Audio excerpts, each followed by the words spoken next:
Welcome, everybody. It's Monday, April 14th, and we're going to start the Urban Forestry Board meeting. Jackson's going to do roll call. Chair Burke is not in attendance. Vice Chair Kohler, Here. Board Member Tinsley, Here. Board Member Curtis. Here. Vice Chair Van. First thing we're going to do is review, approve the minutes. Does anyone have any comments about that?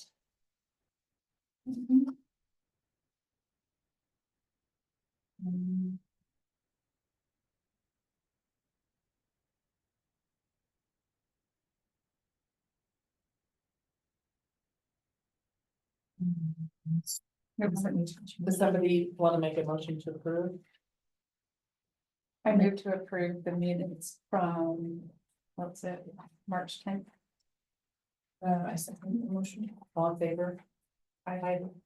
Any opposed? Okay, visitor communication. Is anyone here today who would like to speak? We have first up Anita Toronto. That's me. Hi. I noticed, so I'm in Coyote Springs. I noticed there was a lot of cleanup, which is great. And there's some burn piles out along the trail. But there's a few, like a huge dead tree kind of on the property in the back, like on the common area, but I just was afraid. It's very, very dry. If that could be, I didn't know if there was more work that's happening on cutting down, like cutting up trees and putting them in the burn pile, or what the process was. I saw somebody out there kind of gathering, and I was on the trail and saw kind of the piles, but I didn't know if there's more activity happening. There's about 5 dead stumps, like kind of behind my property, and then this large tree that's kind of in between my property and my neighbor's property, but on the pond, you know, Is it like a buffer area between the wastewater plant and your home, or what? yes, Oh. so we're directly, like I can see the waste treatment plant directly kind of behind it back.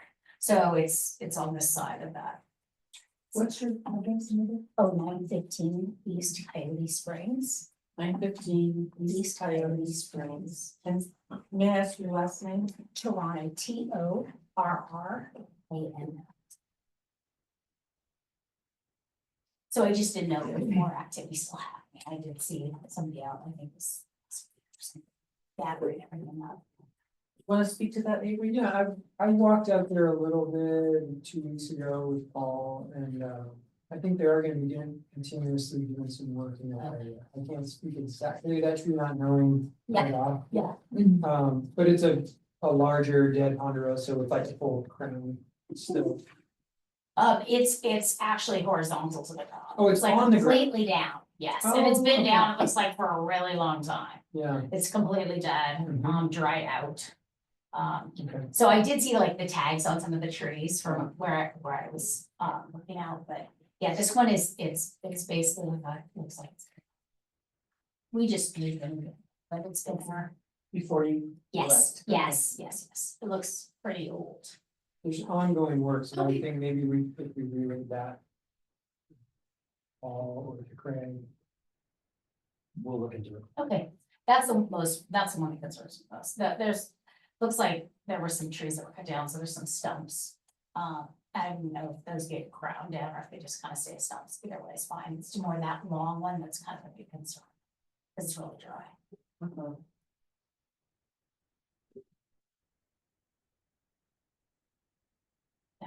I have a question for you, Jackson. So, what's the protocol here? Do we ask for her email and email back a? So I do have contact information for her, and I can relay communication. Yeah, I put email and I think did I put email? I put cell number. I did get your email Yes, today, so I have your email and Yeah, that phone number. either here. way is fine. Is there a preferred form of contact? Either way is good. Whatever works. Okay, Thank you. we appreciate your coming in. Yes, thank you. That's good. I've not been a part of this before, so it's fine. Come anytime. Thank you. Second Monday, Okay, 3 p.m. Normally we meet in the city council room. okay. Is there anything else you'd like to share? That was it. I mean, I was super happy to see the cleanup. I saw somebody, I was thinking, I wonder if they need help, because there was like a wheelbarrow. It looked like a lot of work. Yeah. I was shocked at how big the stumps were that people were picking up, but no, I think it's great. Like we're we did a lot of cleanup in the neighborhood this past weekend for Firewise, and so we did a lot of the islands and all that stuff, so we're doing a lot of cleanup to try and just make sure we keep it as fire safe as possible, stuff when you have the open areas, but Yeah, but no, that was it. that's good. Okay, thank you. Thank you. It's good to hear HOAs are working on things like that, the common areas. City council, we're currently reviewing new code for defensible space for new development. But we know eventually we gotta get to the point of existing development and what are we doing to maintain those areas, so. It's good to hear. We just got the Firewise classification, I think, just this past year, for Coyote Springs. And there's about 6 islands that are at the east entrance and the west entrance and a few in the, there's, each the cul-de-sacs has a little island. Yeah, So we just have been doing a lot of cleanup to just get rid of the needles and stack it, because obviously there's like the city's going out picking everything up, so we kind of have piles everywhere, and some people have trimmed the trees and things to help with that project, so.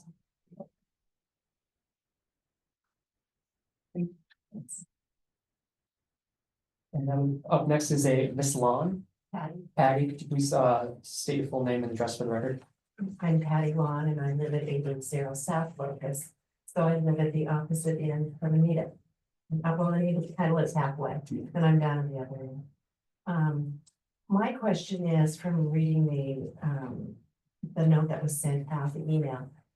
A lot of questions have come up in the neighborhood about the idea of the prescribed bird. You know, the bonfire are one thing, but the prescribed bird would be a whole different thing. And I'm wondering about that and if that's really on the agenda and why. And so I have some questions about that and a lot of concerns. If indeed that's, I don't know, it's talking about prescribed birds and bonfires are very different in my mind. So. Jackson, I'm not sure which email she's Yeah. referring to. I'm not sure what email you're referring to either. Who sent the email? Well, Remember? it came just out in the agenda in the notes. And prescribed burn was in there. And then people have been, because I live where the trail is, so everybody walks by my Yeah. house. And so that's been a hot item, is the idea that there's a prescribed burn that could possibly take place. behind So- the homes. Looking at last month's agenda, is that where you're? I think whatever came in the So email. the prescription from Tamarack Wildfire Consulting, that was. Yes, That was from last. That was in last month's, yeah. I mean, it's probably in our minutes. So. My understanding, and if anyone remembers this differently, please chime in, is that yes, there is a plan going forward at some point to very carefully do a prescribed burn. says fall, in the fall. If conditions are good. And I think those conditions include, you know, how fast the wind is, if there's wind, how moist the ground is or not. And obviously that you have the personnel there necessary to man it and woman it to, in case something does go awry. So I don't know that there's any, question that is on the books to happen. I think that's Understanding was- the plan. I don't know if anything is set in motion yet. I think we still have yet to come up with a burn plan and formalize it, work with the Forest Service. And that is not something that can be scheduled in advance more than like a few days because of weather conditions. And the burn window for the fall is so small that it typically doesn't happen. So, but I live in Pine Meadow Village and I have personally lit fire with the Forest Service on land where I could see the roof of my house. I have very full confidence in the fire management resources and burn losses in this area. Well, my questions are, over the past few years, particularly down at my end, there's been less, there was no burn piles way down at the far end. A lot of the junipers were left, the density of the trees is much higher down there, they weren't cut down. My end, has had all the junipers, almost many junipers taken out. The ground has been, twice it's been graded and cut with everything taken out. Mhm. And the far end has not. I don't know where this prescribed burn, if it would be from Locust to the end, going into Five Pines. And my other question about this is, why are we, if this, because I don't know. I feel like I'm talking out of turn because I don't know what everybody's intention is. Is it just from Five Pines down to Locust for this one strip that surrounds the treatment plant just in the front here? What are we doing if this is, why isn't the other part on Buck Run from Locust down to Elm being treated? Why is it just the strip that just keeps getting pummeled with a lot of machinery and cutting of things and trees coming down? Every year there's people out there mowing and tractors and stuff up. And maybe I'm exaggerating a tad bit, but it feels like that there's been a lot of tree work done. And so why would we have to have a prescribed burn? But also, if it catches our houses on fire, that's gonna be a problem. And so it just seems a little close, like, why can't we keep doing what we've been doing, which is cutting the juniper down and doing the grading? Why So, yeah, I totally understand that, and that like subsoiling, that kind of grading and mowing and thinning. Mhm. Those are the first steps in doing healthy forest restoration. So you have to reduce the fuel before you start applying, essentially returning fire to fire dependent ecosystems, not just fire adaptive. These ecosystems are fire dependent. The species rely on it. It helps keep that density down. And to speak to like why this one area, I don't know exactly like the lines, but some part of that neighborhood is across behind people's houses is National Forest Service land. And some area is like city land. Yeah. And so I think the land that's getting all the treatment right now, I believe is city land. That's my point, from Locust down to But Five then, yeah, Pines. I don't know. And so that is the area that's constantly has been, Mhm. several times, it's been graded and the trees have been cut down and now they're being cut down again at the far end. And this is, what, 5 blocks? And so we've got the whole rest of the city, which is federal, Forest Service Mhm. is across the street, that's Kitty Corner. And so that area isn't being treated, just our area behind our house. And it's like, I'm not understanding the vision. Like, what is the vision? Yeah, if, I would imagine that, because the burn plan hasn't been completed and some of these things aren't, I would imagine there's gonna be a lot of outreach. And Mhm. there should be a lot of outreach focused particularly on the neighborhood and everybody adjacent to where the burn would be coming up. So we might be a little bit ahead of the game, and now with rightfully you're concerned, I think we should talk about these things, but I would imagine that before any prescribed burn occurred or was even, roughly planned, that there would be a lot of outreach to the neighborhood, so that things like that, we could work with Craig at the wildfire consultant, who has all that information and might be able to explain to you long-term. I would imagine that that would be really the next step, and that it's good that you come in and ask, because it might help stimulate that conversation, but I can't speak to that for sure, but I would imagine that would be a big part of the whole process. So then, one more question, is that okay? Yeah, sure. Oh, okay, so why is it just being that one area? Why isn't the whole city being, That's what we have jurisdiction over. It's, We don't have jurisdiction over the Forest Service property. So okay, we're managing the space that we can legally manage. That doesn't mean that for a prescribed burn, that there won't be discussion with the Forest Service about maybe doing some part that also goes into the US that's around the Forest city. Service owned property. I'm not saying that that won't be coordinated at the same time. Mhm. But all that we can plan for at this time and tell you about is about the city owned.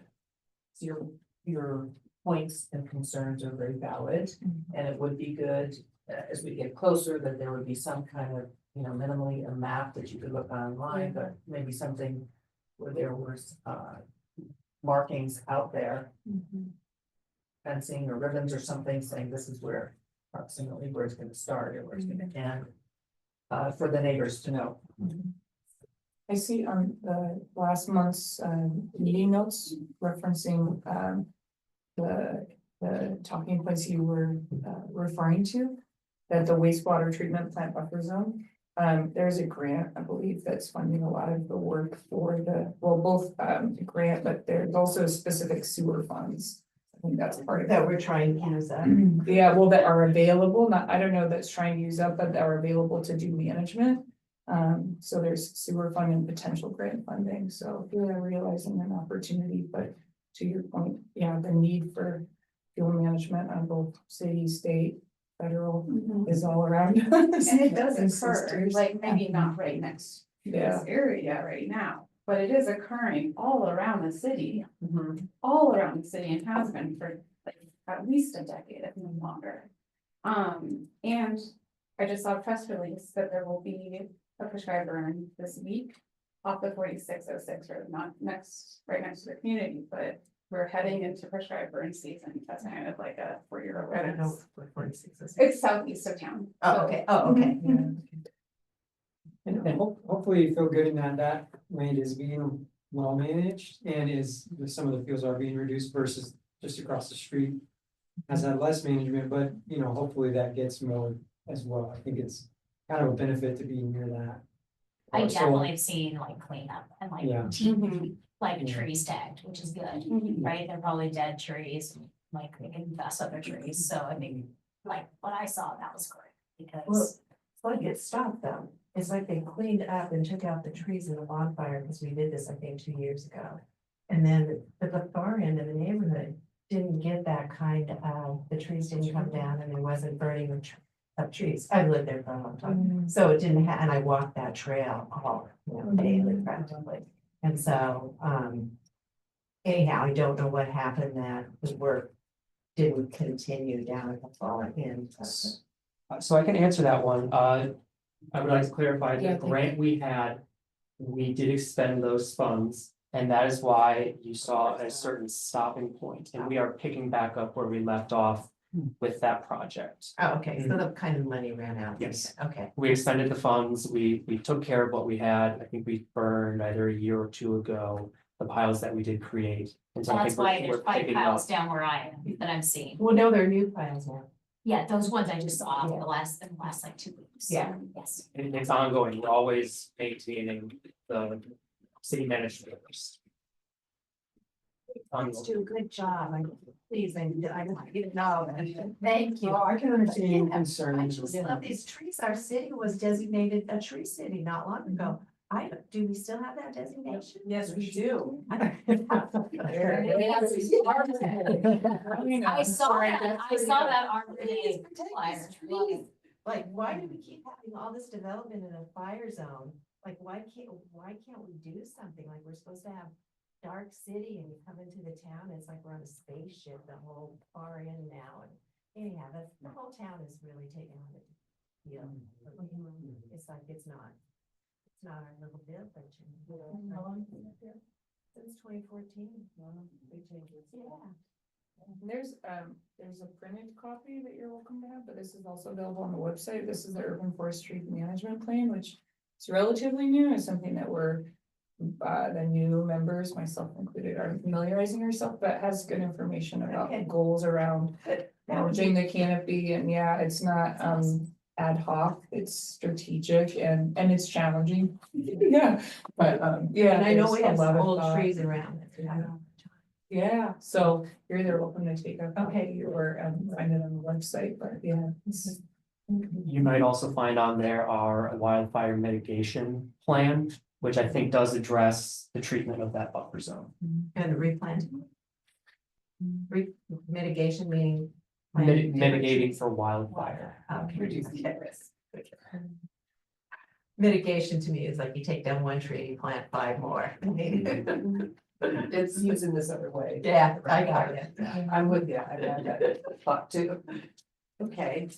Do you have anything else? No, thank you very much for your time. I appreciate that. We appreciate you coming in very much. Yeah, both of you. And feel free to come back any other time. Or you have Johnson's email to direct any questions to us.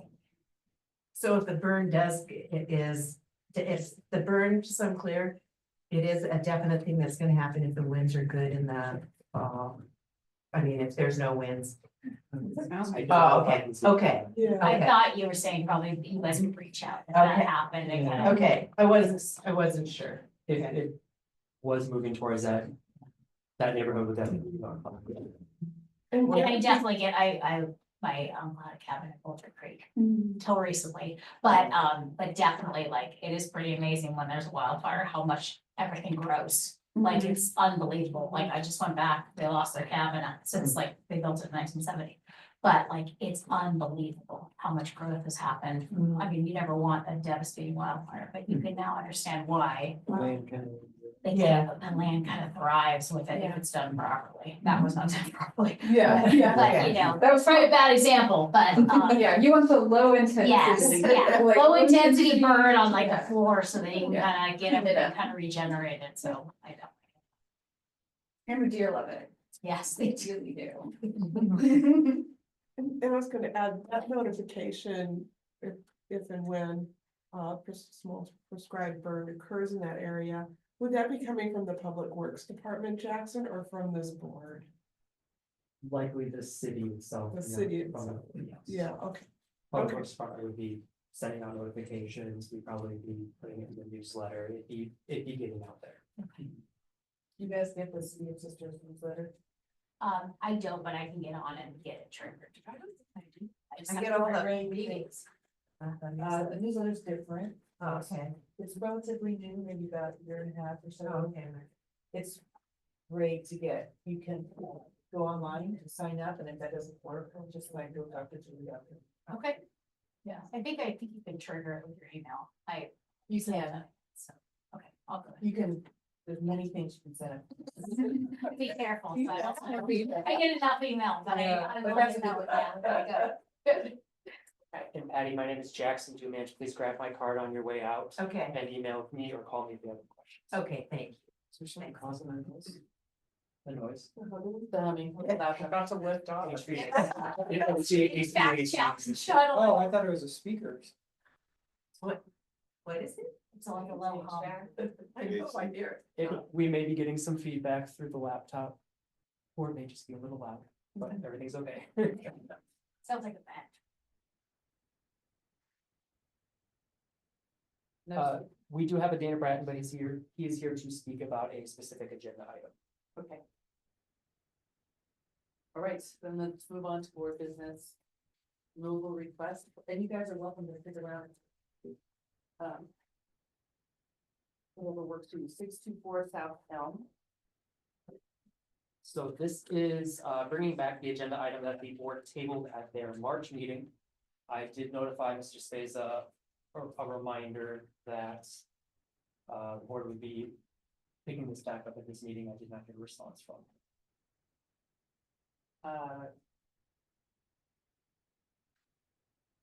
Who would like to start? I just recall that part of the reason why we didn't make a decision last time was because some of the board members were missing, Patrick was missing. specifically Patrick, Yeah. who we would have liked to have heard from, and then a number of us wanted to see the tree and the property in person in order to better understand the visibility concern from the homeowner, along with just the greater context of the street and the public right of way. So who's been there in person to see the trees? Yeah. Okay. So we all have, I think. It's too bad Patrick's not here, but I think we need to Yeah. move along on this. Mhm. So. The stated reason, to refresh people's memory, that the homeowner wants to remove these junipers where there will be a new pedestrian pathway going in on Elm. Is the stated reason was it was hard for them to back out their RV onto Elm for visibility. But as we discussed last time, actually those two trees are not all that big. There's an 8-inch diameter breast height and a 12-inch, and they have already been limbed up to some point, so. It is pretty easy to see through them. And we went around about, could you remove one, could you remove two? What about possibly mitigating with other trees planted on his property, their property as a couple? And it's the visibility with the RV is that it's so long that. Yeah, with a car, the visibility constraint's not there, but with a 30-some odd foot length RV.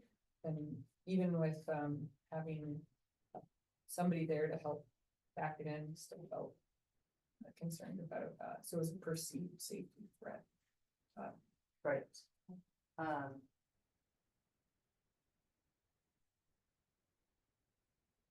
The property, when you drive by, this property was recently developed. And so many large trees were taken down to build this house. And when you drive by in the property, you see a wide driveway and you see cars parked in front of this house. That doesn't look, the whole, I mean, there's a lot of driveway already. And then, depending on what time of day you go by, it's not showing in the picture, but I often drive by and I look at this house all the time now. You often see cars parked out there. And if you remove these two trees, what will happen is that essentially you're gonna kind of give them a de facto even wider driveway. So we talked, go ahead. Oh, I was just gonna clarify, is the small tree already like on the plan? The small tree is designated for removal. Yes, okay. Because of the orientation of Yeah. the sidewalk. Yeah, sorry. Yeah. So we talked And if you about- wanted the other one, be removed as well, or flip cut the large one, but leave the small one, right? we talked about many options, yeah.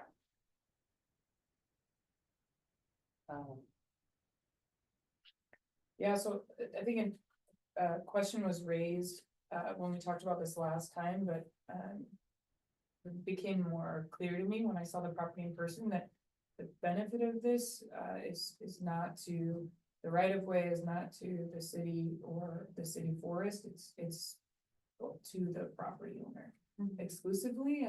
And while you can sort of say, oh, it's just a juniper and it's just one tree, it's a precedent. And so understanding the forest management plan and that all of these, this is not a one-off thing. I think this happens quite a bit. I think it's important to just understand the role of what the goal is for the city and public trees in the right of way. And yeah, I'm in favor of keeping the sidewalk and the tree removal plan as is and not including additional tree removal. I think it becomes a very slippery slope for understanding that nuanced conversations moving forward. Yeah. Yeah, and I also support keeping the path and tree removal plan as plans. Considering it is not a known safety threat and it is a tree that is of significant size to the city and it's not unhealthy. It is healthy and can withstand, junipers can withstand impaction.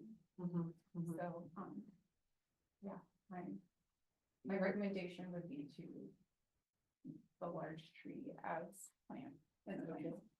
Is one of the other things we talked about as far as safety and risk was this, the sidewalk maintaining as much distance from the road when we plan sidewalks, more is better.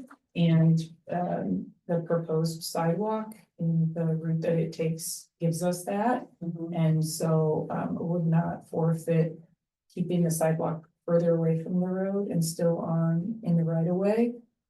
Versus removing the tree and trying to change the contour of the sidewalk, which would put it closer to the road. So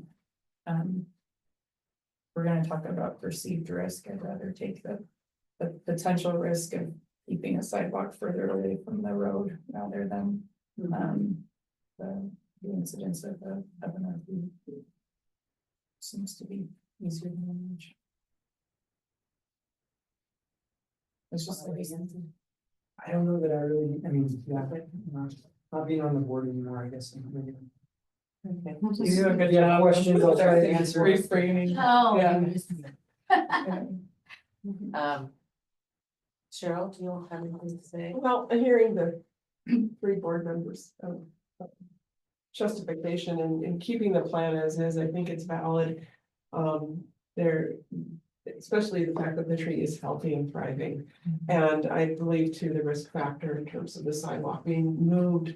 I think it was planned this way to, based on safety and recommendations, on that.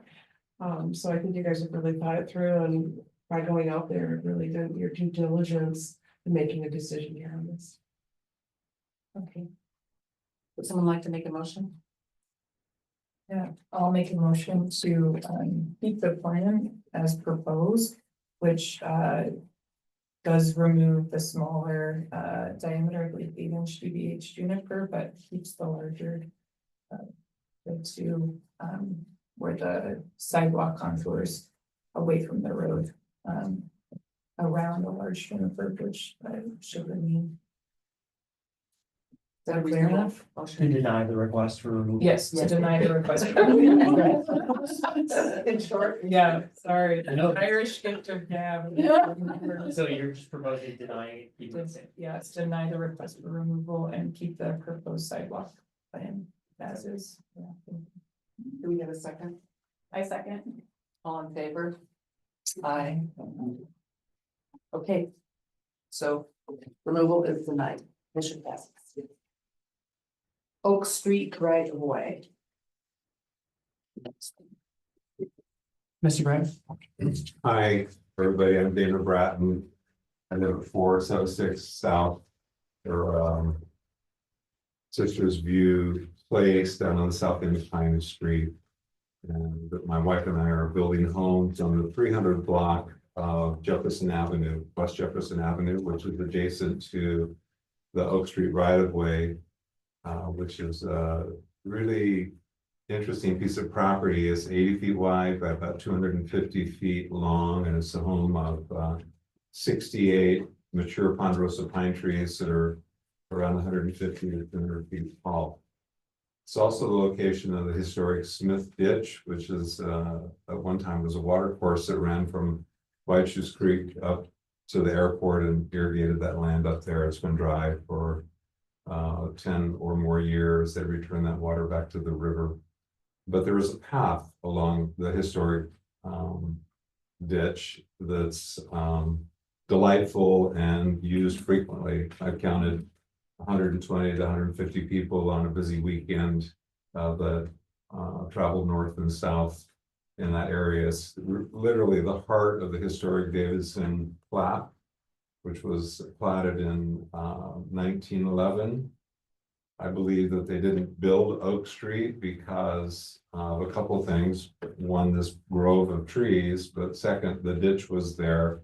And Oak Street doesn't really go any further south in that course. It moves and shifts, and so it wasn't a through street. We've dubbed it the Oak Street Forest, and there's a small but growing group grassroots effort to just bring it to you folks for observation and care. I've read the Urban Forestry Management Plan. It's a great document, and it talks a lot about managing trees, removing fire fuel, which obviously is a huge thing in this community at this point. And we have plenty of it in the Oak Street Forest there, in the ladder fuel, as well as pine needles and pine cones. There are volunteers that seem to go out there. There's been a young man, I haven't asked him his name yet, but he's been raking pine needles in preparation for the community cleanup. So I appreciate that. I'd love to see some attention given to it. I reached out to Avery. We met there on a very chilly afternoon and toured the property, looked the trees over, just again to bring it to your attention. It would be my desire that you consider putting a budget item forward to the city council in this next budget year for some sort of maintenance in that area. And that was recommended by Paul last fall when I came to your board. He said that he considered in the next budget cycle, which is now coming up. So that's the reason I chose today to come and see you, just thinking we can get ahead of that. My thought is perhaps some sort of a dollar amount that maybe would be matched or provided by community support. So trying to make it as easy on the city budget as possible. Management, I'd like to see perhaps some attention given to the ladder fuel, a couple of dead trees, maybe introducing some undergrowth, because if you walk that trail, they're all tall trees, and the management plan talks about bringing in a second generation growth. So I would see some easy planting of just, 2 to 3, about half a dozen trees, maybe different species. And I believe that we could create a show place that would be something that the whole community could enjoy. A different sort of a park, maybe not a park that had swings and playgrounds, but a park to go and reflect and actually enjoy the canopy of a forest over you, and just the animals that call that little forest their home. So thanks for letting me come. By the way, I like the room. I think this is very nice, as opposed to the gigantic auditorium. Yeah, I like the intimacy here. Do you have a, or you two, either one of you, do you have an idea of dollar amount that would be appropriate here? No, so it sounds like there's some dead trees in there. I'll have to go in there. Avery, I'll play some trees. Maybe we can get quick inspection for those, get those out of there. We do clean it up, I believe, at least once a year. Understanding there's many trees in there, and maybe we just need to get in there a little bit more often to clean up. Mhm. And I agree with you, like, if you read the plan, which we're gonna talk about later today. There is a lot of emphasis on not just occasionally coming in and pruning trees, but to proactively manage the forest, to introduce younger trees, so that it's not all the same age trees out there, and to also introduce different species, so we're not so much a monoculture of condos. So for all those reasons, I really support this idea. Maybe we could get with Paul to. He would have a better sense of what dollar would do, dollar amount would be a reasonable thing, and when we would need to decide that, because budget things are happening. Yeah, I think additional cleanups and removals wouldn't be too hard of a hit to the budget. As far as planting new trees, that might be a little bit more intensive because we don't have any irrigation in there, so we involve a lot more. Possibly cutting up roads to add a water meter, and it could get.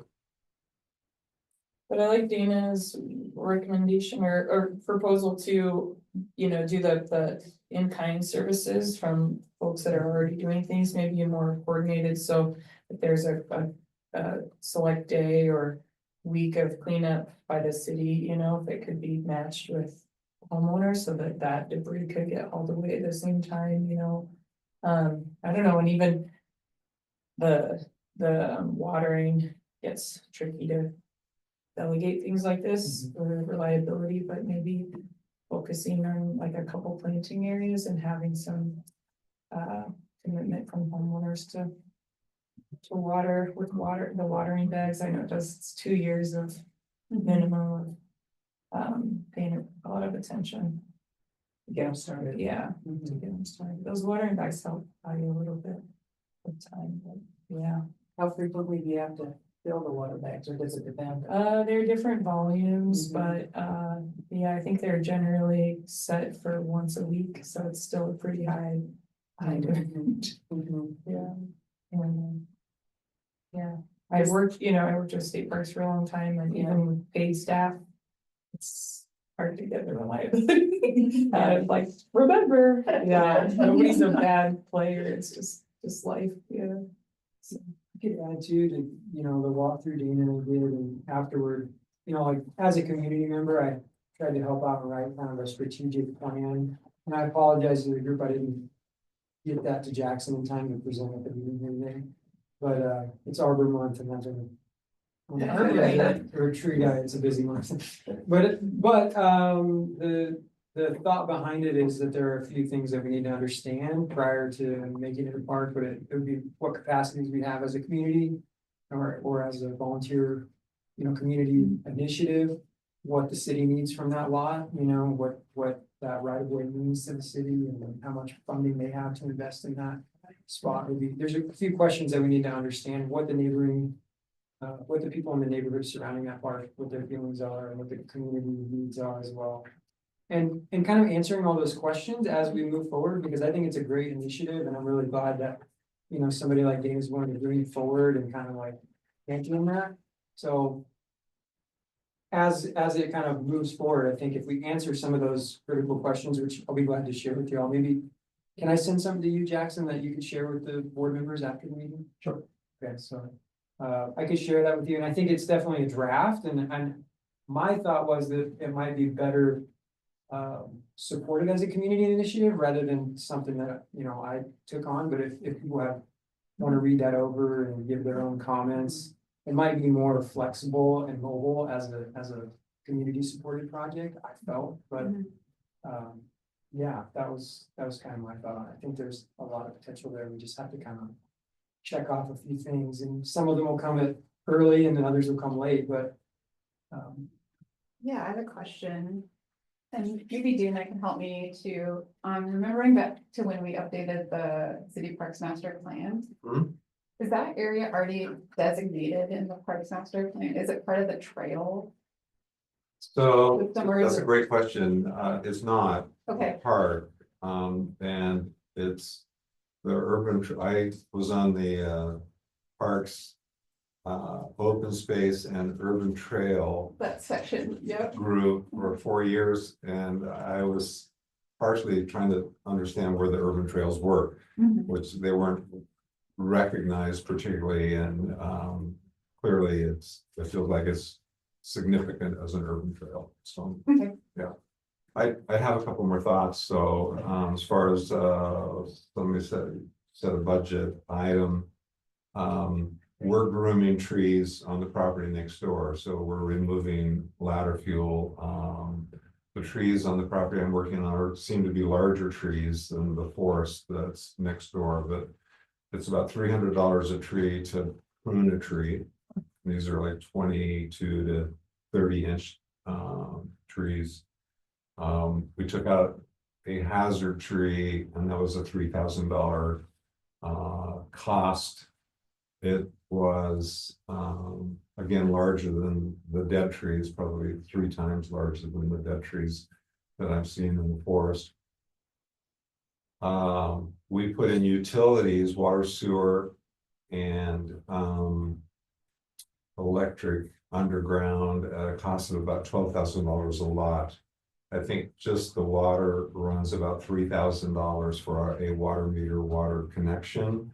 There is a fire hydrant on the north side of St. Helens, adjacent to the property. Is just on the south end of this tract of land. So we've got water on the right side of the street and close. I think that there's some possibilities. My thought is $20,000 could go a long ways towards caring for that property.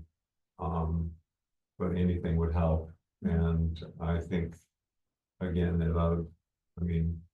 it should be with support from the community and the people that have an interest.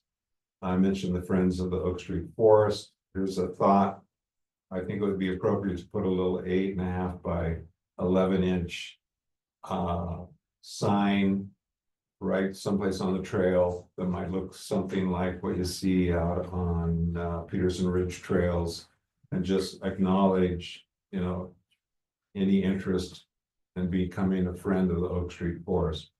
And I think we could do a real easy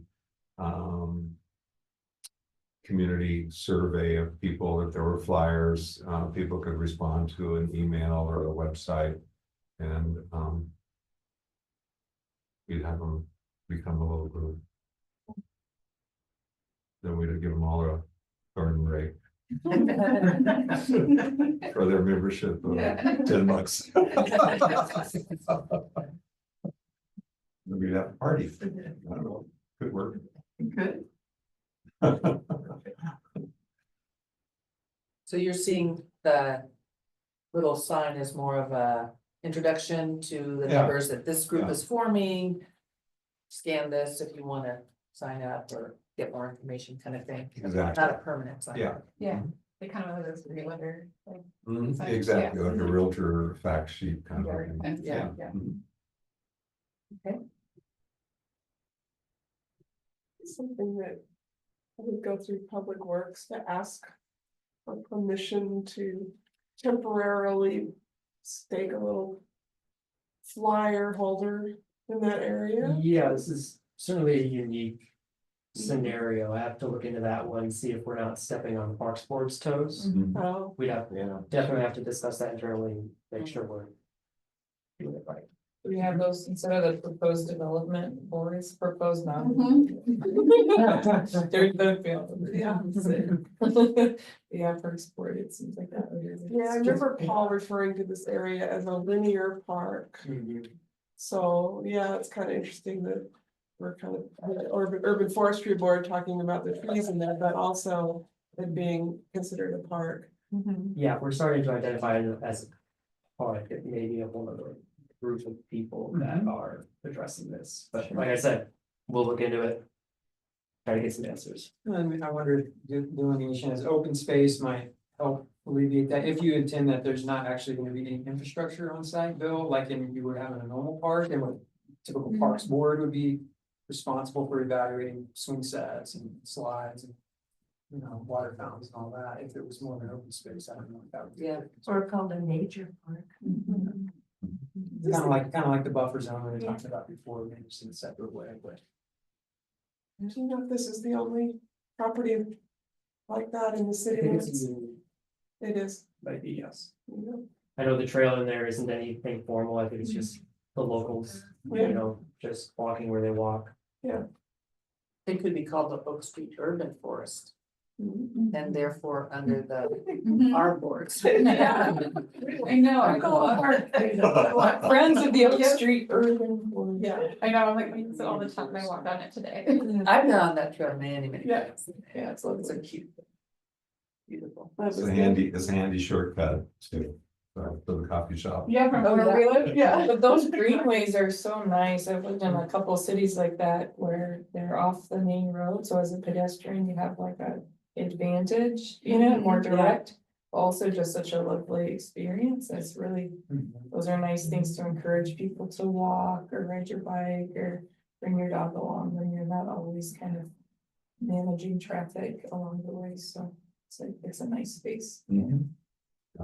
That's another possible name for it. nice Green belt. space. Oh, green belt. Yeah. Okay, well, thank you, Dana. for You're coming welcome. in. Thanks for letting me Appreciate the come. thoughts, yeah. All right, I'm Mr. Top. Right.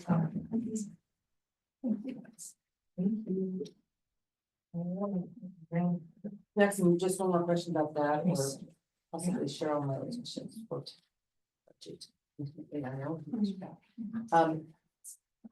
Is, are we still within the realm of getting something new on the budget for this year? I believe so, I think budget committee meetings coming up, might be a little last minute. I do the budgets, so I can't. speak Bye-bye. directly. Bye-bye. Thank you very much. Do you have any insight? May. Well, I think that my understanding is this comes from the departments. From kind of the ground up suggesting what their budget needs are.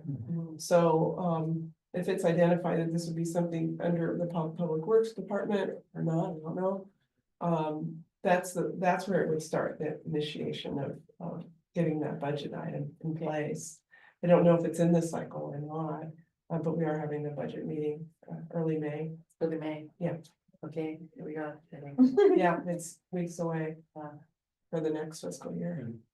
To approve that, so, if it's not in that, and sometimes these things are they aren't an actual line item, they're grouped into a larger line item, so it's hard to kind of, is that what that was for? But, if it's not in this year, potentially, depending on how much it is too, because this wasn't sounding like a heck of a lot of money. If maybe there's grant help that could come into play there, then you really have very little need for a separate budget line item for it, so you can get it done quicker. Within the limitation though of the budget? Yeah, I mean, you can't go, now we only spend what we plan to spend. I mean, there are some, I don't call them kitties, but line items are, each department has their own influence on what to do with that money. Because things change throughout the year, we don't know what's gonna happen and so forth. So, yeah, I mean, I'd be really happy to see if there was a way to get some grant money for that right of way space. Of course, that's work in itself to find those kind of grants, but I'm wondering if a group like a citizen group could also help with that. You need to kind of hone in what the goals of it would be and then kind of go from there and see what are grants, because it could be. A combination of things, but kind of finding the most compelling argument to compete for funding. It's nice to know right now, though, it is a protected space because the city owns that, right? It is a right of way, so it's not going anywhere. Nobody's gonna build on it, right? So, I think that's now it's about let's really. Yeah, really care for it. And I was thinking at first Arbor Day, the next Arbor Day event, maybe it's there. Yeah. But then when I heard about the water, and you always want to plant trees on Arbor Day, could we work that in? I don't know, but that would be kind of a neat thing to have. I just don't think, I do agree, like bringing that next generation, I just don't think. That from walking that, that's somewhere there would be like enough trees. But there should be very many, it's pretty dense, and so I can only see like maybe like urban space. meaningful. It would Yeah, probably like, I like that idea, or like if the event was kind of like split into different areas, I'm not sure. it could be. But that's just more of my, I mean, I don't know what you would think, I just don't think. Well, I love all these ideas and like, I feel really bad for not sending this in time, but so the 6 topics that I wanted to cover, I wrote like a strategic plan. And the 6 things were consideration of current policies, ordinances, and requirements relevant to the site. So it'd be really good for everybody involved to understand what those are. An assessment of the natural resources on the site to determine, okay, whether or not it needs planting, what do we need to actually do with the site? Evaluation of community and municipal capacity, so whether or not there are grants available. Whether or not the city can fund those or not.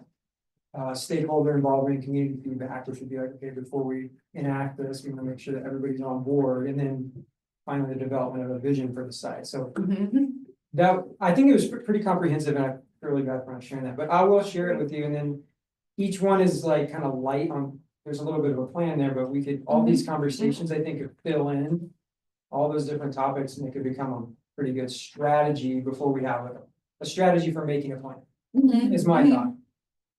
Yeah, go ahead, send that to me and Paul. Yeah. And we'll see about getting it on an agenda so that we can review it formally and we're not Yeah. keeping it above board, doing it the right way.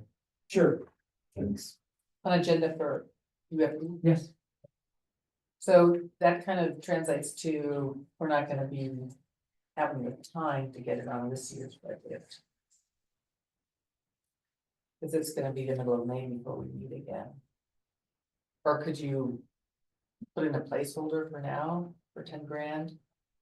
Then we meet again and. I don't think we necessarily need a document to move forward on that. Again, I'll have to communicate with Paul on this, see what we can do. Okay. More to come. Because of everything we've said, I would think it would be, and what I've experienced working around the Arbor Day issue, it would be nice if we could get a line item either directly on the budget or understood within somebody's bigger bucket of public works or something that 10,000, I don't know what the name is, what the number is, but 10,000. He said 20, that would allow, if the community can come up with some funds to match that. That would be my thought. And maybe a portion of the work, because he was talking about some cleanup. Would be nice, can just fall under an existing cleanup budget of our city property. Yeah. So that wouldn't have to be in this larger budget line item. So that's a potential. I think there to kind of keep the cost, keep the number down as far as adding more budget needs. Yeah, I think fair amount of ladder fuels. Have already been treated out there as far as limbs. It would just be kind of cleaning up the floor. Ground level, raking pine needles, cause 2 years ago we went through and limbed up everything 8 feet. So I can't imagine any more limbs have appeared since then. yeah. I haven't been out there lately, but I remember when I would walk through it thinking, oh, these trees should be thinned. So that would be some significant cost if you and everybody agreed with that. Yeah, we can, Avery and I can put together a thinning plan. But if he's asking for plantings, that might be working against us. Because Emily kind of noted, do we want to add more trees to an already dense area even after we thin? So you're thinning trees to add more trees, we're just gonna have to dig Think more about into that, it, yeah. yeah. So then it wouldn't be an Arbor Day option. Well, we could add shrubby things. Not, Well, that was the intention behind like what I wrote, like why, cause when I talked with Danny, he was like, well, maybe we can start writing a management plan, and I was sat down to think about that, and I realized, okay.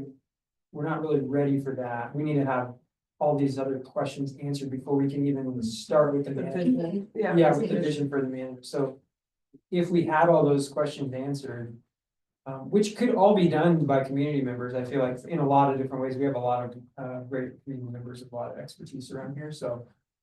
And in that way, that's why I thought as a community supportive initiative, it might be quicker to develop. Because if we work through the city into city funding and we need the city to approve everything. It could take a while to answer all these questions, that's just the way that it works, but if it was a community supported initiative where we had. Local resources go out and maybe write their own evaluation of different resources and use a community feedback. It might progress quicker, was my thought. But I don't know if there's enough support in the community, but I feel like there might be.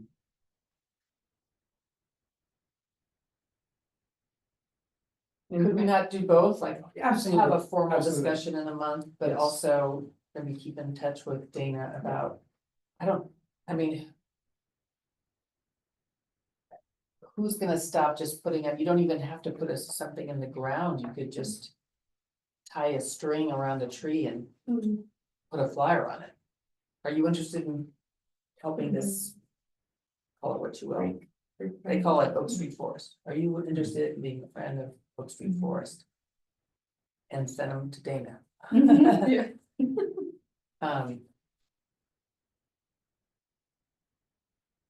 Maybe you shouldn't be hearing this, but. There's all sorts of signs that people put up around Sisters, when something's going on, this would just be one or two, one at each end.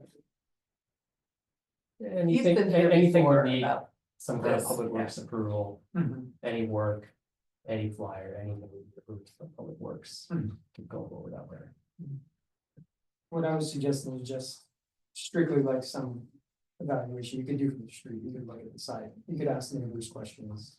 Not like after any work, but just an evaluation, an evaluation of our current standpoint with that site. I like the idea, you gotta define the vision. What are they imagining, because it sounds like it's already being used purposefully. Who gets to say on whether it's changed or not? So it's gonna take some time to kind of get that vision nailed down. If it's just a cleanup effort, is what they're envisioning on a regular basis or something like that, then I don't think that'd be difficult to get that on the schedule, but If they're looking to put in benches. Like planting the shrubs or anything like that, then. I mean, that would have to be a different story, so. And it's easy, amenities. Yeah. Yeah. Well, the city's done, you know, there, any time and resources you give to one thing is time away from another, so we already have. Parks and green spaces that have a vision, that have a very like specific kind of use with benches and bathrooms. And so maintaining that while there's a property that is also very special, but is kind of informal in a lot of ways and is. Without, not that that's like cool for the city, that they don't have to do much and this, the. Sisters folks are getting to use this space, but they are, and the city has done their due diligence by making it safe. Reducing fuel, you know, so there's like always a more that could be done. And how grand that would be, but you know, realistically, yeah. Focusing on what we have made a plan for and the vision for that. And but I think it's a great initiative. And anything they do will benefit. What they're already loving about it, because it's being used and cared for. And so, and it's great to have it in mind for other opportunities to contribute to their efforts and give attention to that space. We also don't want to take it for granted, Yeah, but yeah. and we also want to see it remain healthy, you know, Mhm. we're living in a changing environment. These trees are, in my opinion, maybe you can speak to it, maybe a little too dense in there, and so I think too. But, you know, maybe on a shorter time frame, doing something to maintain vigor of those old trees that are in there would be. A priority, I think, but like we said, it's limbed up, yeah, it's easy to clean needles. To do a cleanup effort, but really, I think some of the cost would be like. At what like stocking density in this little area is appropriate to maintain forest health. Usually post the canal, like anything that's there is probably pretty hardy still, if it's been 10 years without having that irrigation water leaching. That's awesome. And the more we talk about it, it makes me think maybe some of these things actually are already funded, you know, we talked about wildfire risk mitigation, we talked about hazard trees or dead trees or thinning. Seems like a lot of those things the city does support anyways, on a regular basis at that site, so maybe not be. Something that the city's doing too, because we are gonna be emphasizing more and more about. Defensible space and people starting to take ownership of their own property and helping to reduce the risk of the wildfires, fire spread and damage. The city recognizes that. You need to put your money where your mouth is, and you know, we've already worked on some tree removals here. And talk about the lawn potentially being replaced.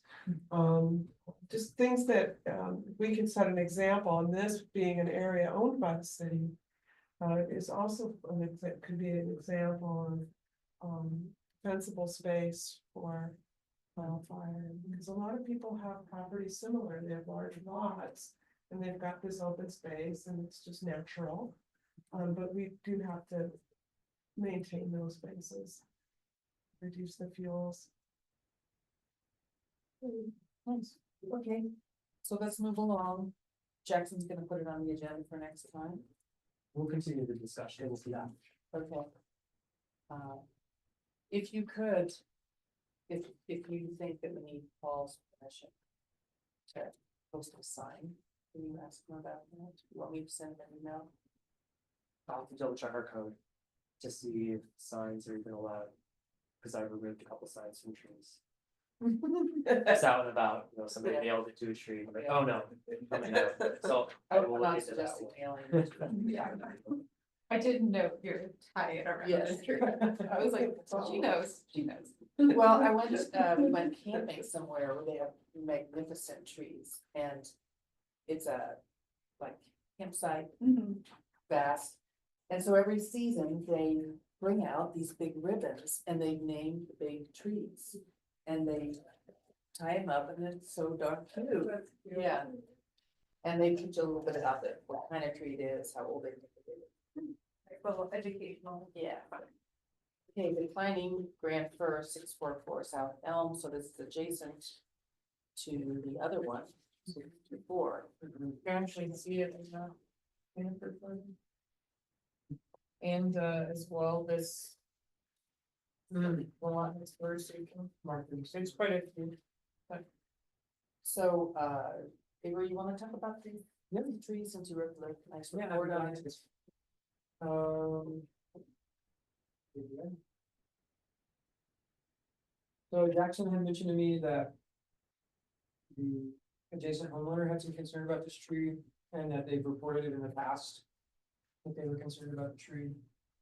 And at the last evaluation, the determination was to give it some time and see how it did. And if you refer to those older pictures, you can see that it's declined significantly since then. There's a lot less foliage there. I noted while I was there some streaming sap coming down, which indicates likely bark beetle issues. And then also kind of a black stain in the ground, and the neighbors suggesting that in the summertime, there's kind of a bad smell around the tree. So to me, that's an indication of bacterial wetwood. It's like a process by which it's kind of like a fermentation going on in the tree. There's probably some dead wood in there, and that as the temperature gets warmer and more fluid is moving through the tree, it'll kind of like express out of the tree. So there's a little sign of that at the base. I realized I tried to put like a link on there, and maybe you guys can't look that obviously off this paper, but to the wetwood, maybe I can think about a different way to share this kind of things in the future, because I thought if people find it interesting. That's typically not something that's gonna kill the tree, but it is an indication of some issue going on internally in the tree. And then when you look at the overall canopy, you can see that it's a pretty bad shape, so. My recommendation would be to consider the tree. And, yeah, and also considering that they're gonna be coming through with the new path, that it only makes sense to do it now, probably.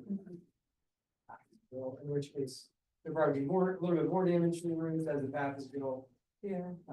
And that it's very close to their home, and having a kind of dried out or held tree might be good to.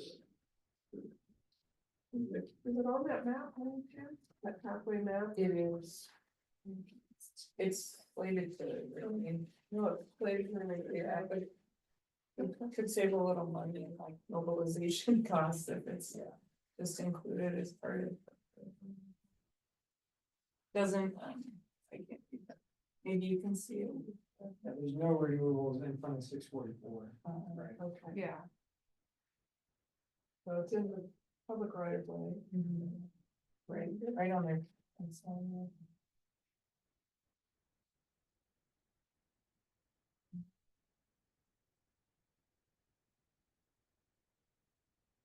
It is interesting timing. This one will come up. Yeah, I also consider whether or not replacement of that tree would make any sense somewhere, but in that particular site, it's pretty densely stocked. with trees. So it doesn't really have any irrigation. 4 and 5, there's 5. Yeah. That is a pretty well treated spot. Yes, yeah. Yeah, you know, if we can get that grain further, just like that, I would. Yeah, we have a lot of those. Wow. Okay. Well, I'm in agreement with you, agree that. Down all things considered. Is there any other discussion about this one? Somebody want to make a motion? Yeah, I moved to have the declining green fir at 644 South Elm Street removed. All in favor? And be opposed. Okay, moving on to other business, the urban forestry management plan review, pages 1 to 10.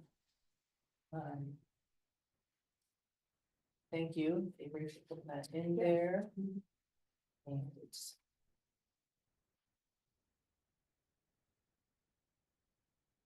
there's a lot of introductory information, these first few pages, but I was really struck by, the emphasis on supporting the health of the existing forest. Not just by pruning and observing it. So I think we could do more in that. Well, and also, so I've been on the board. This is nice. You know, we mostly talk about what trees to cut down. So it would be nice to incorporate some of these ideas about proactively adding trees. Maybe ponderosas, but maybe some other things as well. And so those were my big takeaways. Yeah, to just piggyback off that, the efficiency and the priority to support the existing the mature trees. This is quite cost effective. And you know, those trees are, when we think about risk, they present a different but less of a risk in the way of fuels, right? If they're mature ponderosa. And so that was interesting as well, because it's not the removal conversation, it's not the how do we get a young tree to survive, get established, it's like taking care of what we already have, which is nice. Yeah, and I did urban forestry for the state of Montana, and I was, yeah, it's a good report because it's redundant. I mean, the approach of how we're measuring our urban forest and putting value on it, it's consistent across other states and cities. And so anytime I sort of thought, oh, I have a question, or there's I have an idea, then it would sort of find its way, it would be answered and presented later out in the report. So Yeah. Yeah, it was fun to read. Yes, as far as I can tell, things are really well accounted for. It's very thoughtful. When was it last updated? This is the original 2022. Yeah. 2022? Composed internally by Paul Patagna and my predecessor. Good job. That's great. That is one, I mean, I found like a couple of typos, et cetera, but the one thing I would ask that be changed. My perspective is to have a date on it. Yeah. Yeah. Would be really. Oh, on the front page. Title Front page. I haven't read through the whole thing. Is this on like a revision schedule? Like the Parks Master Plan? Typically on a 5-7 year as needed basis. Okay. Just with like how much, the town is changing and also the climate obviously. So it was only done 3 years ago? Oh, it's pretty new. For some reason I thought it was much older, and that's why you guys are looking over it. It was mostly like clean ourselves, yeah. Have steady. Okay, Yeah. It's on our city's website. I could look it up. I like, study hall. Like what? I like study hall. I said, we're just having steady. Study hall, yeah. Well, I could share two things that kind of come to mind, what you were talking about, Teresa. I know that at the state level, they're getting ready to release access for municipalities to utilize a tree canopy assessment tool through. Planet Geo is a company that provides urban forestry stuff. So pretty soon here, I think we'll be able to gain access where we could utilize some pretty cool, like LiDAR imagery, kind of to gather more information about the distribution of trees around the town. Nice. I'm optimistic that sisters will be included in that statewide. I'm pretty sure they will be.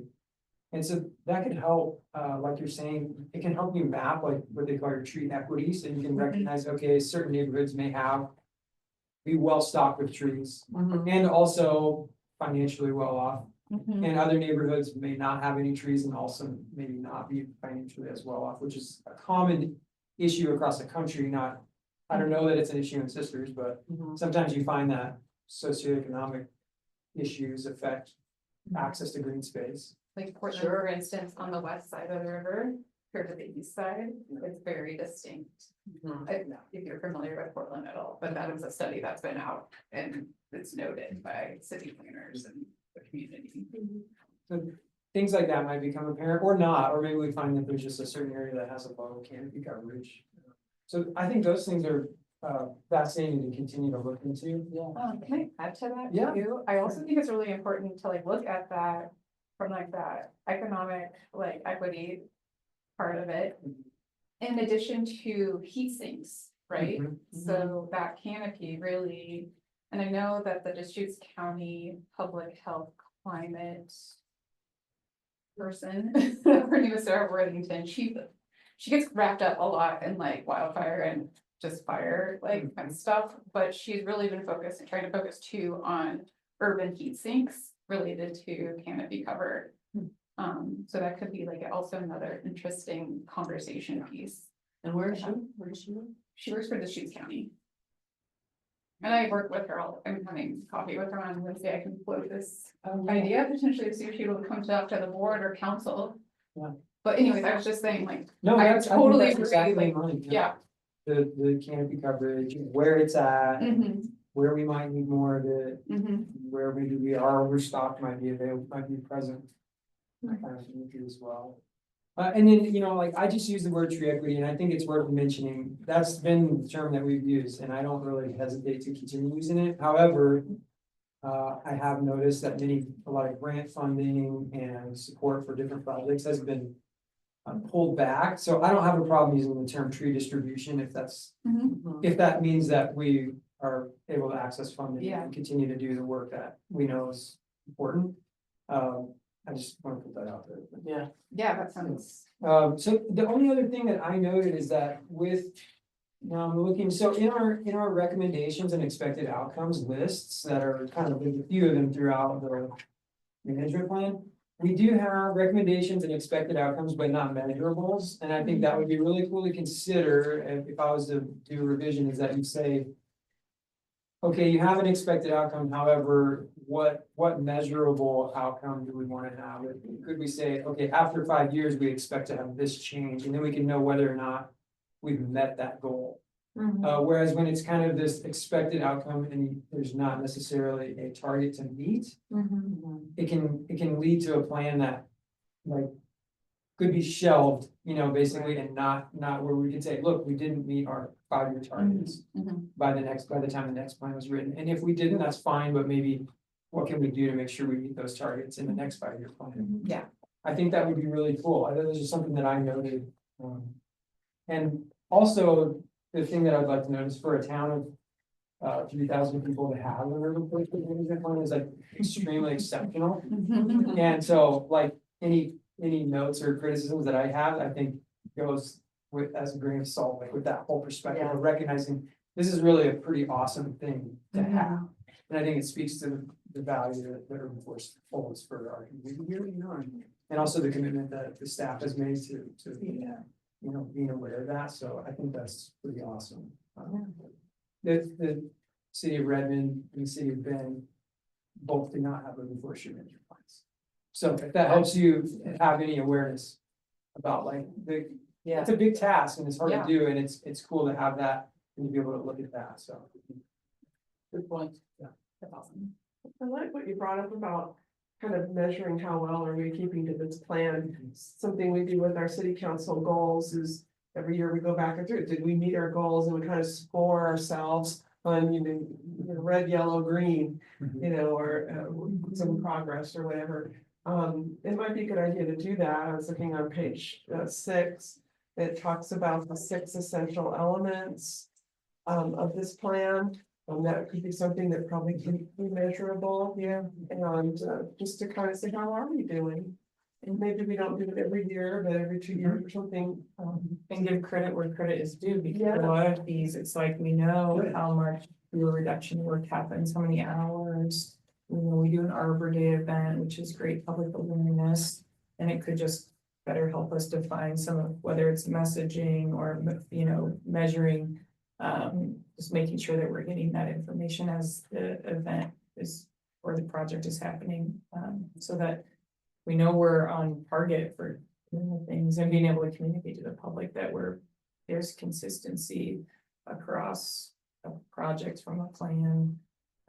That's a great, I don't know, that's a great comment. Have a measurable outcomes. Cool. And I have a question for anybody who knows the answer. Why does it say more than once, avoid planting fruit bearing trees in town? In city, yeah. I think it's a deer issue, tracking deer. That would be my assumption, That was mine too. because I think it's in our code that excessively fruit bearing trees are prohibited. I think across most municipalities you find that too, and the thing is, when you're thinking about city trees, that's usually a right of way tree. It's along the road and it's next to cars. And if you have, say, an apple tree, that's just, they can be very prolific and dump tons of apples for several months on the ground. Yeah. And it can attract wildlife, and it can smell bad, and it can stain cars, and it can stain the sidewalks. And I think a lot of people would like to have fruit trees, and it could be really cool if they were put in a certain place and maybe maintained somehow, but in general, if they were just spotted all around town, it would be like a really big maintenance issue. And sometimes too, not only do you get like wildlife, but you get flies and you get like rotten fruit that's not maintained and it can get smelly. It's a lot of work for public works. Yeah. Oh, Yeah, private properties, you can have a fruit bearing tree, but Yeah, The I house I wasn't grew up talking in. about public trees. Oh, okay, so it's right, it's, you're seeing that it's I mean, it's just- discouraging fruit trees in general. In town. It just says avoid planting fruit bearing trees in town. Oh, okay, yeah, well, maybe That might that just need needs to be corrected. specification, yeah, because you can have a fruit bearing tree on private property, but as right of way tree, it's not something you have. Yeah, The house I grew up in had a pear tree and you get clumped on the head and it hurts. Yeah. And it stinks and it rots because it's just there if you don't clean it up. Yeah. So it's not something you really want just out on the street. And yeah, They need maintenance. Maybe that is a good correction. Clarification. so it's on city owned spaces. Cause I would imagine fruit bearing trees are nice for the pollinating insects. Yeah, I think there are some that don't, Mhm. they flower and don't fruit, you know, there's cultivars, so you get, like, some of the Furnus species, you get that. Oh. What's that's an happening in option. Redmond right now, Yeah. they're pretty beautiful. choke cherry, I think we have a lot of those. Yeah. Those. But yeah, there, I mean, like, every tree bears fruit, but they're just different types of fruits. Yeah. Edible fruits maybe is the way of putting it, but. So, Something. there might be good work there. if you don't put education. Yeah. so I have seen little deer 2022. gathered Correct, around, so there's a apple tree, old one, across from Forestry Park. Mhm. Oh, and I just sit there and eat it. Probably really bad. That's been, There's a couple. yeah. around. Okay, so next time we'll go another 10 pages. Okay. Or to a good breaking point on this. Any other comments on that? No, thanks for encouraging that we Mhm. have to evolve. And by the way, your friend is at Deschutes County. Yeah. She could come and talk to us or city council. And Yeah. that would be great. That's great. That's correct. Question I had that kind of came, is there ever a joint meeting between the Parks and Urban Forestry Board? Or, No, it was really cool. no, But that was only like 3 years. so That'd be nice. When we talked about the oak Yeah. tree, it made me think, oh, maybe there's an opportunity. Yeah. I mean, it makes Sometimes they're not sense. in joint meetings. I don't know. It's a new one, I'll have to look into that. Do you think that that would be a good idea since you served on the parks? I mean, I think. And on this, like. I mean, yeah, I think that would be valuable. Just to like have some understanding kind of like. Even for myself of like what would this board would focus on. In a park, in like the park setting, if anything. And then also if we have clarification over that kind of, that like Oak Street right of way, like where does that fall in line? So we're not like duplicating or contradicting efforts. And it sounds like you're gonna talk to Paul about that anyways, so, yeah. But, Yeah, we didn't spend a lot of time talking about trees specifically in Mhm. parks, other than the fact, it was more like general, like open space versus like community parks versus trails, you know? Other than like, yes, I think we kind of understood that like trees themselves were well under.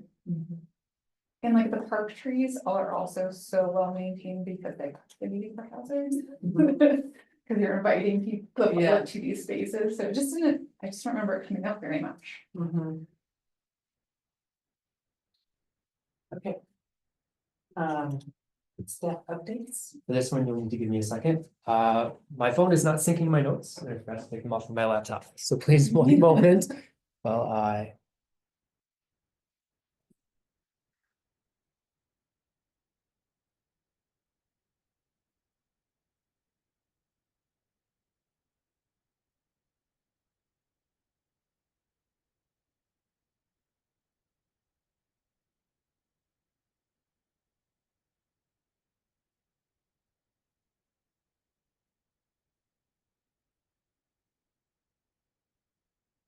So a couple updates from the trees that were on last month's agenda, the 232 Clear Pine Drive Ponderosa with the dead tops. Our arborist did not report any sign of beetles in the tree. They suspect construction impact. Due to the cause of the decline. The tree work around City Hall has been completed. We just limbed up the spruce instead of performing it. We're gonna see how that goes. And more The big pine, I think I just went by right the day after. So sad, but so necessary. on your way out. The leaning one, Yeah. On your way out, take a look at the little center island where there's a bench. We tree cookie. It's- Have you counted? That's what they're called too. We have not counted it yet. But it's there drying out, providing a nice aroma to the lobby. And yeah, we're hoping to bring that out for Arbor Day. And after a year of drying out, we should be able to get some kind of coating or something. Cool. We can bring that out for educational purposes. We were talking about, we were, yeah, with fire scars, we were talking about sisters, historical events, like the first rodeo, like, I don't know how old it is, but it would be really fun. To do that tree relative to like Yeah. sisters, like population growth or, I don't know enough about, yeah, the sisters' history, but. Could be some fun little markers, like when this elementary school was built, or you know, things like that, just a folk festival, just as a way to sort of tie in sort of. These trees are so much a part of our identity as a city and how much they've witnessed, but. Well, in the same vein, I wonder between that tree and the stump that still remains at the labyrinth that probably could be harvested. If, you know, everybody thought that was a good idea. But whether, you know, what, how many fire scars exist on those trees would be really fascinating to see too, because there's probably, I would imagine if they're as old as I'm thinking they might be. There could be some pretty cool educational. Oh, yeah. That too. Yeah, because you could look at the frequency of fire scars and then around the time that the town was established, then you're like, okay, see how there's no more. Yeah. You can see how this Yeah. area is fire, like adapted fire dependent, and now we're in these new conditions because of fire suppression, not that that was a bad thing, it's just. We didn't know what, we were doing what we knew at the time to be the safest thing, but just kind of, yeah, agree, I'm like, that's why I was like, oh, what if we like merge like natural history with like. Yeah, settlement history. Yeah. Mhm. I will note that that stump, the Sisters Labyrinth community did request that it remain there, intact, so that is why we kind of left it high cut, yeah. One thing I noticed walking around that site just last week, there are quite a few old trees with limbs, maybe 15-20 feet up, that are burned up and still there, got me thinking, when was the last time a fire came through here, this that far into town? So it was really neat to see, so hopefully you guys can take a look out there once it's complete. Should be complete really soon. Next month or so. what is it, the fires in town were 1920? Sometime around that, yeah, 2 fires that burned down. I wonder if they went that far, or- That's what I was thinking, yeah. yeah. For sure, these trees. Pretty neat. Everybody was in Redmond for track meet or something when the fire broke out, and you read the story about. What the community had to do to get the buckets out and start Oh, wow. trying to save the Because no city, and one's half the around. city was gone and then, Yeah. it's wild. And then I think the next one was just the next year or something, they have back-to-back fires. Some of the saloon was damaged. Yeah, Sister Saloon. yeah, and that and some other buildings. We're due for one, no, that's 100 years ago. Yeah, it's amazing. We're doing it 10 years every. Yeah, It's the record. yeah, we're overdue. Way overdue. Not that like I want a fire that would be in the conditions that we have to happen at all. No. I know a part of me is like, how can we encourage more people to do like defensible space or like property mitigation? And whenever I climb to the top of Black Butte, yep, I look and I'm just like, oh my gosh, because I feel like we can be in town, and we're like, yeah, it's forested, it's nice, and we still feel like we're not in the middle of the metropolis. But then you get up at that bird's eye view and just you're like, oh, we're toast. If we don't mitigate. Well, I think like that whole project with the prescribed burn, I recognize it probably makes people uncomfortable at this point because maybe the outreach hasn't been done. Yeah. But some of the conversations that I've had on the other end, I think like you were saying at the Prescribed Burn Association meetings, is they're like, we really need to like start getting people comfortable with the idea of utilizing fire, and that is a great opportunity. I'm really thankful that Craig's willing to, Paul and Craig are working on that plan to do something like that, because wow, it's gonna be right there for people to see. Yeah. Of course, yeah, you know, like any project, there's some risk associated with it, but I think in this case, it might be really well thought out. It seems like they're coming really well. And then to let people see, okay, this can be done, and it probably needs to be done on a pretty big scale around our community, could be very valuable. And then maybe people feel a little bit less afraid of fire in general and More more like, confident. yeah, Mhm. we could use this, we probably all should be using this as a tool to maintain that landscape. Yeah. It's pretty exciting. I'm really excited that it's happening. But we have to bring people, everybody Yeah, we with do. us. I if know, you're yeah. into it, like everybody has to be, oh, okay, I get it now. Because I can see where people, what, who's gonna win fire?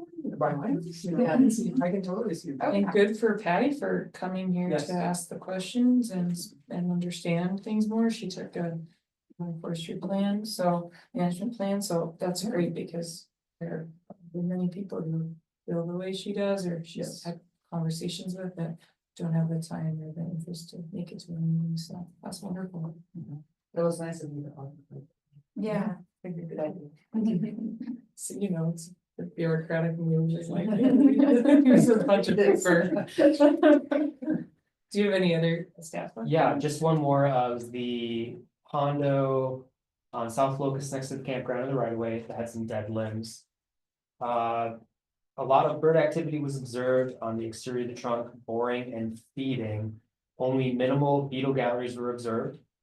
Tree was reduced by approximately 4 to 6 feet in efforts to eliminate further beetle larvae. So some additional treatment was done on that tree to help. And where's this tree? This was on the camp, on South Locust, on the campground side. Okay. There's kind of a split rail fence there, and a small cluster of trees on the road side of that fence. Okay. And you will be able to see it was taken down a little bit shorter in the dead limbs. Okay. By the way, do you know why the Creekside Park wooden sign was taken? It's not there anymore. It's being repainted. You know when it's gonna go back? I don't know. I was not Because aware of it. because I took a picture last year of this tree and there's this Oh. beautiful sign, like, where's that sign now? Yeah. Yeah, okay. And then Arbor Day, can I say something about Arbor Day? We're definitely, gonna be Friday, 25th of April, 10 a.m. to 11:30 a.m. meet at Creekside Park. I believe there's gonna be some temporary fencing put up to help protect people from the roundabout area. And there's some other things, ordered some tote bags, With Amy's prompting, the city applied for a grant and got one from Oregon Community Trees to help pay for Arbor Day. That's very awesome. So I hope you, I know you can't be there, but Yeah. you can be there, right? Mhm. Or you're Yeah, gonna I'll be come there. with the school kids? Yeah, I'm gonna come on my own and then they'll come as well, yeah. Okay. Oh, good. Yeah. Sounds fun. I hope to, Okay. I'm in fire training that week, it'll be like my third one before in 4 weeks, so training is not that day, but I'm trying to decide. The social battery is drained after these trainings. Yes, so, okay. Even though, yeah, to make some decisions, you know, things are important, but I also need to function. Yes, I understand, there more.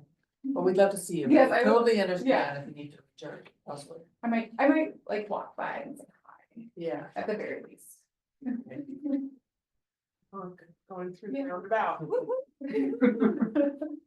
Okay, anything else, anybody? Okay, so, it is 4:37 and we are concluding the urban growth board meeting. Thank you. Thank you. Mhm.